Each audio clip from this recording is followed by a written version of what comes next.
सुप्रभात डीएलएड के सभी प्रशिक्षुओं को। पिछले टॉपिक में हमने बात की थी पठन पर।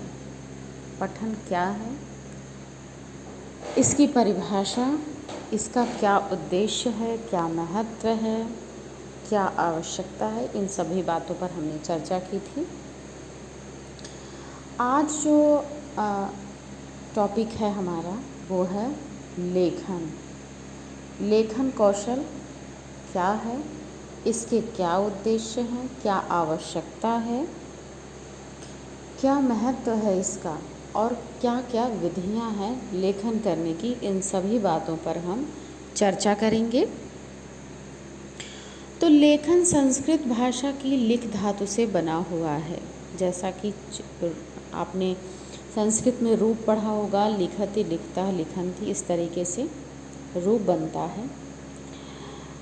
तो अगर हम लेखन को एक परिभाषित रूप में व्यक्त करना चाहें तो इसे हम कह सकते हैं उच्चारित ध्वनियों को प्रतीक चिन्हों के रूप में व्यक्त करना ही लिखना कहलाता है।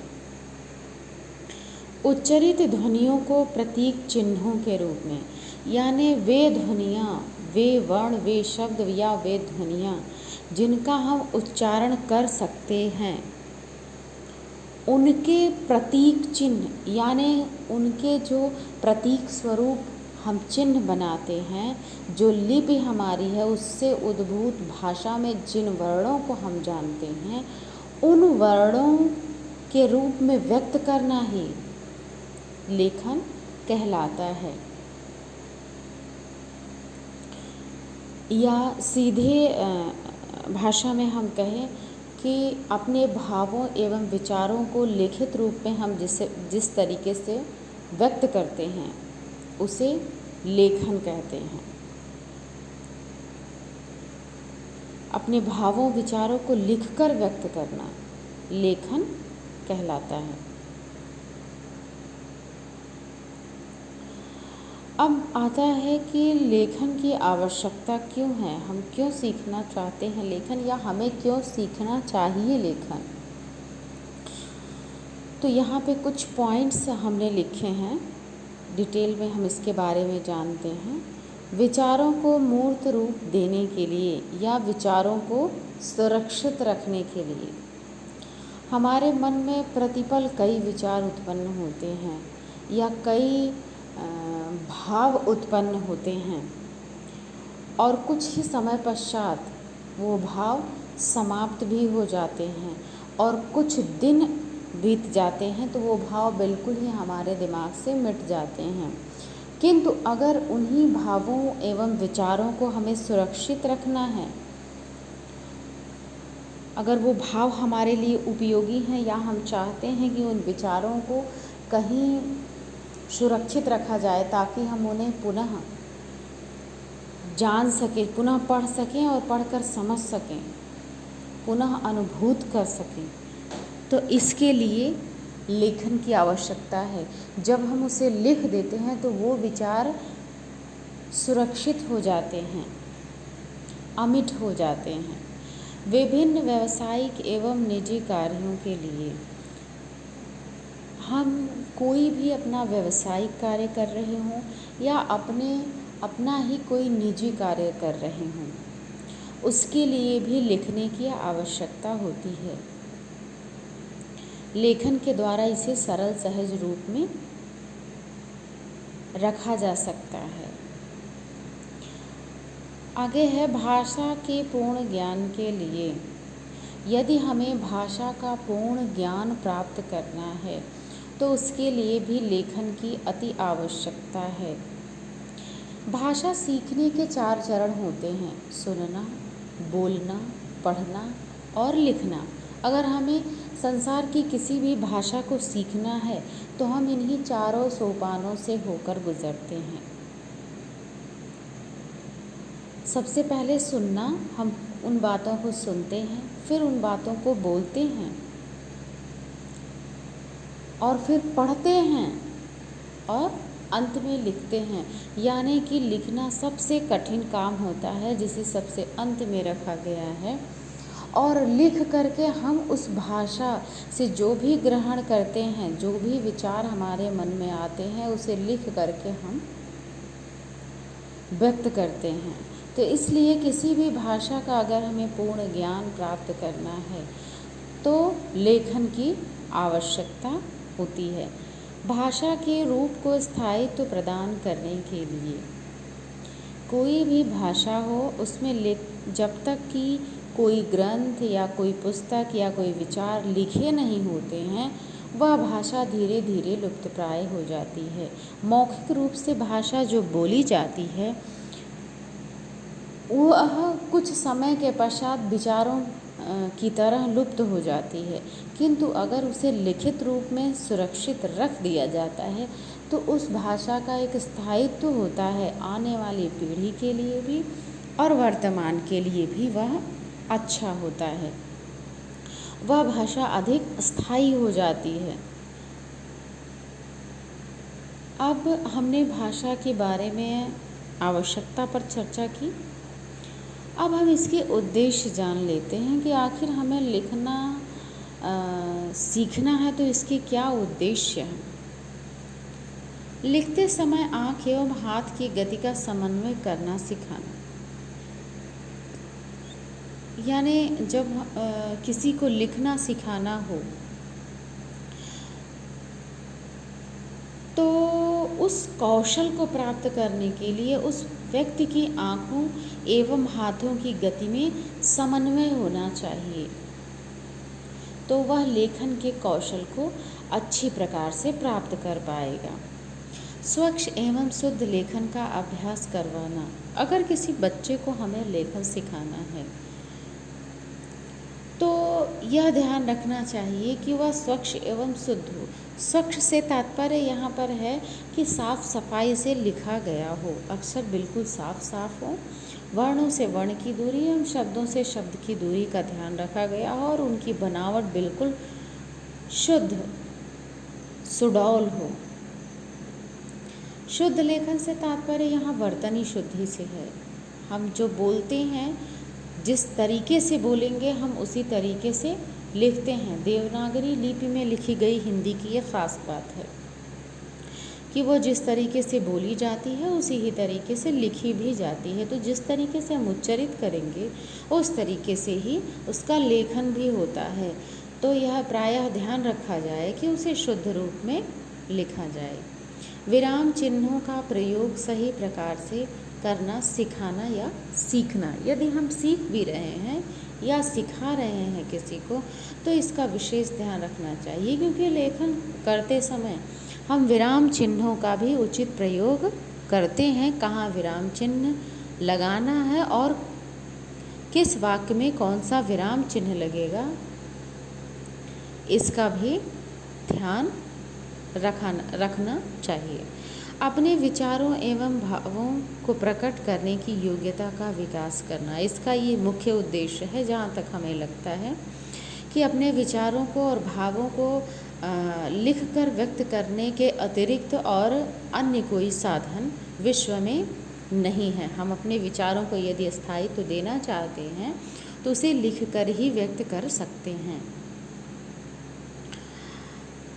आगे है नवीन शब्दावली का प्रयोग करना सिखाना। स्वाभाविक सी बात है, अगर आप प्राथमिक में अध्यापक बन कर के जाते हैं तो जो बच्चा है प्राथमिक में, अगर शुरुआत की कक्षाओं में कक्षा 1 या 2 में देखा जाए तो वो बच्चा अपने घर की जो परिचित आंचलिक भाषा होती है उसमें ही बातें करता है, वह शब्दावली उसके पास होती है।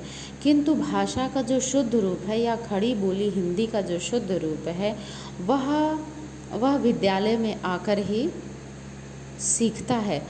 तो वह उन परिचित भाषाओं, जो भाषा उसकी परिचित थी, जो भाषा उसकी आंचलिक थी, उन शब्दों के अतिरिक्त अब वह हिंदी भाषा के नवीन शब्दों को भी सीखता है। तो यानी उसकी शब्दावली में भी विकास होता है और उसकी जो पुरानी शब्दावली है उसमें नवीन शब्द जुड़ते जाते हैं और उसका शब्दकोश बड़ा होता है। ये है भाषा के कुछ उद्देश्य जो कि भाषा सीखते समय यानी लेखन सीखते समय ध्यान रखना चाहिए। लिखना हमें क्यों सीखना चाहिए, इसका इतने सारे ये उद्देश्य हैं। आगे हम बात कर रहे हैं लेखन के प्रकार पर। बचपन में जब हम छोटे होते हैं या आप जब प्राथमिक कक्षाओं में जाएंगे, छोटे विद्यार्थियों को सबसे पहले यदि लेखन सिखाना है और उन्हें लेखन कौशल तक पहुंचाना है, लेखन सीखना और लेखन कौशल तक पहुंचने में अंतर है। लेखन में निपुणता को ही लेखन कौशल कहा जाता है। तो स्वाभाविक सी बात है कि लेखन सीखते समय कुछ गलतियां ज़रूर होती हैं। एक बच्चा जब प्रारंभिक रूप में सीखता है तो कई त्रुटियां करता है और त्रुटियां करते करते ही वह एक अच्छा लेखक होता है। तो इस के 3 सोपान हैं, 3 तरीके से हम सिखा भी सकते हैं उन्हें। सबसे पहला लेखन का प्रकार है सुलेख। सुलेख यानी सुंदर लेख। सुलेख की प्रक्रिया में या सुलेख जब हम देते हैं बच्चों को तो एक पुस्तक होती है, वह किसी भी विषय की हो सकती है। उस विषय की पुस्तक को हम बच्चे को देते हैं और उसमें से देख करके शब्दों और वाक्यों को लिखने के लिए कहते हैं। तो यह प्रक्रिया सुलेख कहलाती है। इसी तरह से अनुलेख होता है और सबसे महत्वपूर्ण है श्रुतलेख। जब बच्चा सुलेख करना सीख जाता है, वर्णों को पहचान जाता है, मात्राओं सहित पढ़ना जान जाता है, तो हम उसे श्रुतलेख कराते हैं। यानी इस क्रिया में अध्यापक किसी भी पुस्तक से किसी भी अनुच्छेद को शब्द दर शब्द बोलता जाता है और बच्चे उन्हें सुन करके लिखते हैं। तो इसे हम श्रुतलेख कहते हैं। इसमें ध्यान रखने वाली विशेष बात यह है कि जो अध्यापक पढ़े वह बिल्कुल ही शुद्ध पढ़े, क्योंकि जिस तरीके से वह पढ़ेगा शब्द को, वाक्य को, बच्चे उसी तरीके से उसे लिखेंगे भी और वह उनकी बचपन की नींव में डल जाता है।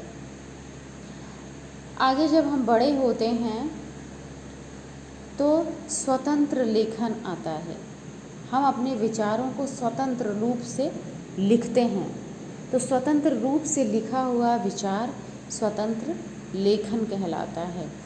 दूसरा होता है निर्देशित लेखन। निर्देशित लेखन यानी किसी के निर्देश पर जब हम किसी लेख कार्य को करते हैं तो उसे निर्देशित लेखन कहते हैं। यह अक्सर जो है सरकारी ऑफिस में या फिर कार्यालय प्रपत्रों में अधिक होता है। अब हमने बात कर ली लेखन के आवश्यकता, उद्देश्य और प्रकार पर। अब हम जानेंगे कि बच्चों को लेखन सिखाते समय क्या क्या ध्यान रखना चाहिए। यहाँ पर बच्चों की बात इसलिए कही जा रही है क्योंकि आप डीएलएड में प्रशिक्षण लेने के पश्चात जब आपकी पोस्टिंग होगी तो वह प्राथमिक के बच्चों में ही होगी। तो इसलिए उन्हें किस प्रकार शुरुआती दौर में लेखन सिखाना चाहिए और किन किन बातों का ध्यान रखना चाहिए, इस पर चर्चा करना अति आवश्यक है। सबसे पहला है, अगर हम जब बच्चे को सिखा रहे हैं प्रारंभ में, तो कलम को अंगूठे व उसके पास की 2 अंगुलियों से पकड़ना। सबसे पहले तो बच्चा अगर कलम को अच्छे तरीके से पकड़ना सीख लेता है तो उसके अक्षर भी सुंदर बनते हैं। इसलिए कलम को सबसे पहले अच्छे तरीके से पकड़ना बताना चाहिए। दूसरा है पुस्तक से 1 फुट की दूरी। जब हम बच्चे को पुस्तक से देख करके लिखने के लिए कहते हैं तो यह विशेष ध्यान रखा जाए कि पुस्तक बच्चे से लगभग 1 फुट की दूरी पर तो हो ही, जिससे वह देख करके लिख रहा हो। आगे है रीढ़ की हड्डी सीधी करके बैठना। बहुत से बच्चे झुककर बैठते हैं, घुटनों को मोड़ कर बैठते हैं, कोहनी पर टिका कर बैठते हैं। तो इस तरीके से लेखन कार्य करना ठीक नहीं होता या लेखन करने की अच्छी मुद्रा नहीं है। इस तरीके से अक्षर सुडौल व सुंदर नहीं बनते हैं।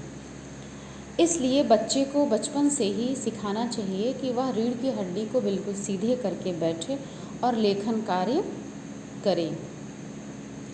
अक्षर सुंदर व सुडौल हों, इसका भी विशेष ध्यान रखना चाहिए। बच्चे प्रारंभ की अवस्था में आड़ी तिरछी रेखाएं खींचते हैं, फिर जो अक्षर बनाते हैं वह अक्षर भी बहुत सुडौल नहीं होते हैं, किंतु विशेष ध्यान रखा जाए कि वह धीरे धीरे क्रमिक रूप से सुंदर लिखें, सुंदर लिखने की तरफ बढ़ें। सिरोरेखा व वर्णों तथा शब्दों में उचित दूरी, यानी जो बच्चा वर्ण लिख रहा है या जो भी शब्द लिख रहा है उस वर्ण के अक्षरों में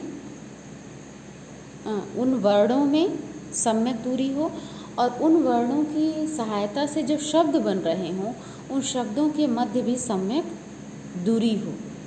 कभी कभी ऐसा होता है कि वाक्य लिख दिया जाता है या शब्द लिख दिया जाता है, कई बच्चे शिरोरेखा नहीं लेते हैं, तो उन विशेष ध्यान रखा जाए कि वह शिरोरेखा भी लगाएं, इससे अक्षर और भी सुंदर लगते हैं।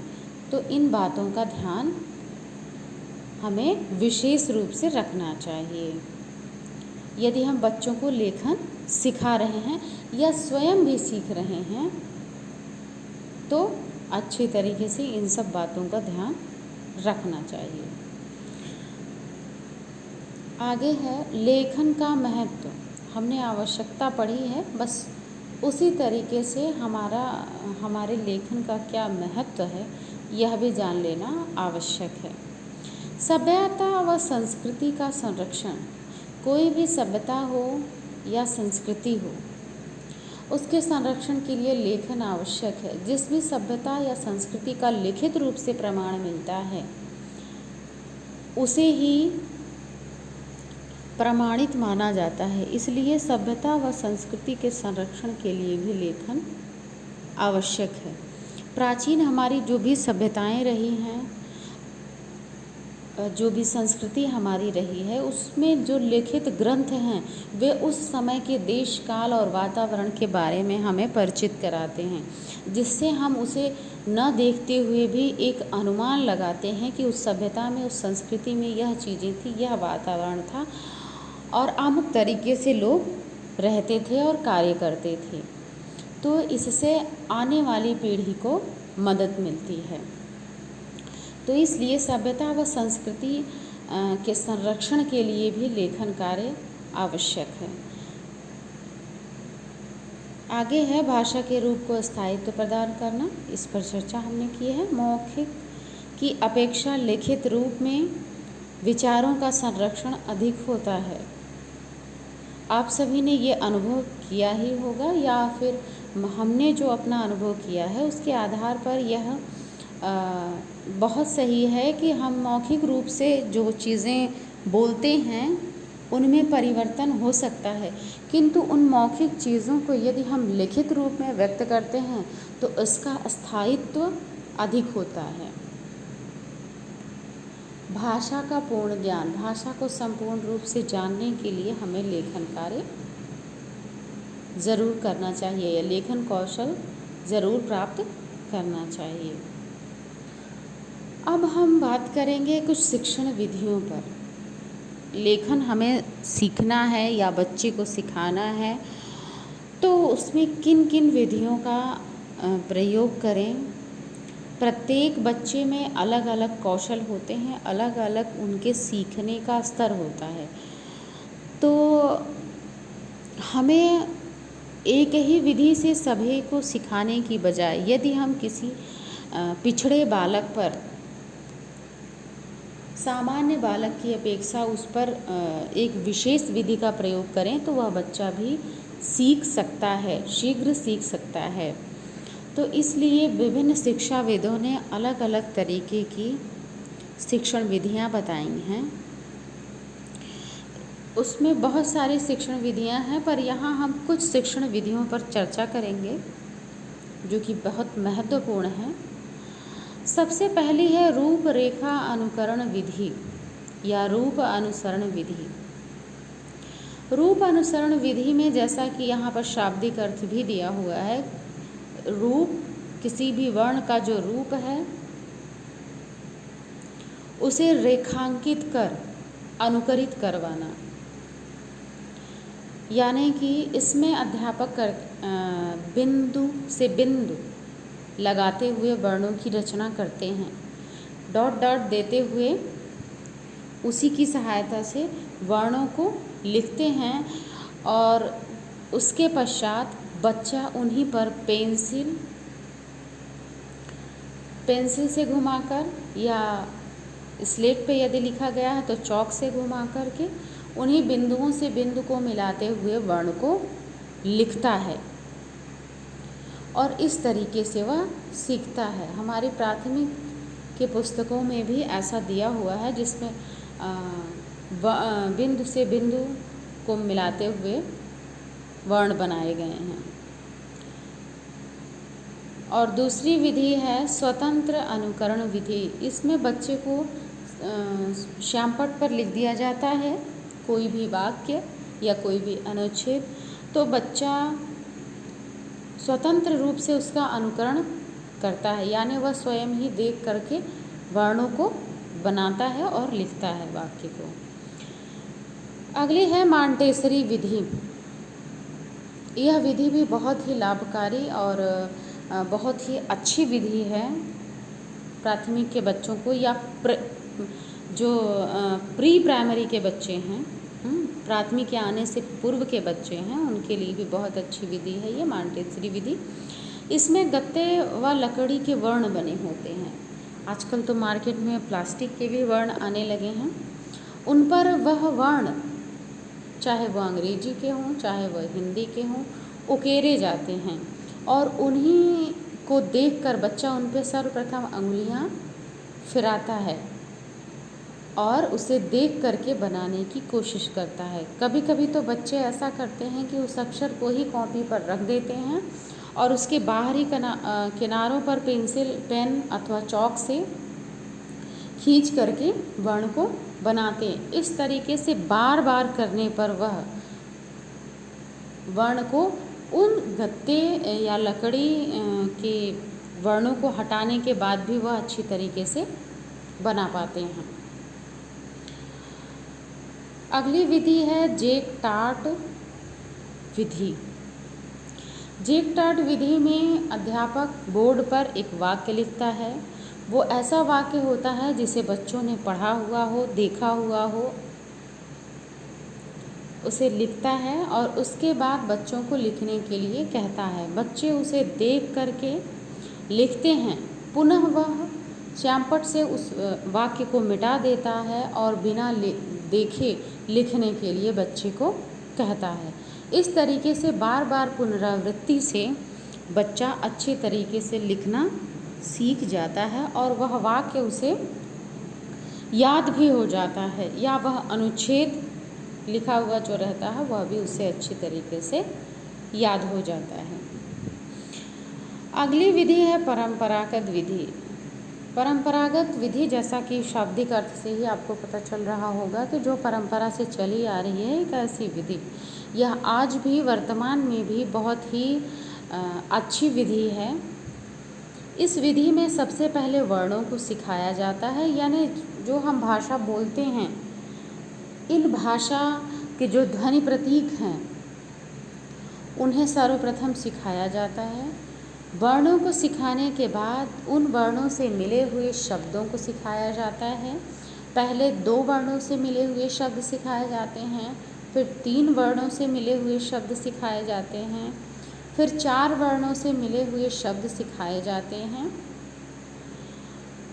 उसके बाद मात्रा वाले शब्द सिखाए जाते हैं। जब बच्चा वर्णों को सीख जाता है, वर्णों को पहचान लेता है, फिर वर्णों को जोड़ने के पश्चात नवीन वर्ड बिना मात्रा के बनाना सीख जाता है, तो फिर हम उस बच्चे को मात्रा वाले शब्द सिखाते हैं। मात्रा वाले शब्द वह अच्छे तरीके से उच्चारित कर लेता है, फिर वह मात्रा वाले शब्दों को लिखना सीखता है। यह हमारी परंपरागत विधि है। आज भी प्राथमिक के विद्यालयों में इसी विधि का सर्वाधिक प्रयोग किया जाता है और यह बहुत ही कारगर विधि भी है हमारी। तो आज की चर्चा में हमने लेखन के बारे में लगभग सभी बिंदुओं पर चर्चा की है कि लेखन क्या है, उसकी आवश्यकता क्या है, उद्देश्य क्या है, बच्चे को यदि लेखन सिखाना है तो किन बातों का ध्यान रखना चाहिए, उसका महत्व और उस लेखन सिखाने की जो विधियां हैं, इन सभी के बारे में हमने चर्चा की है। आज के लिए बस इतना ही। धन्यवाद।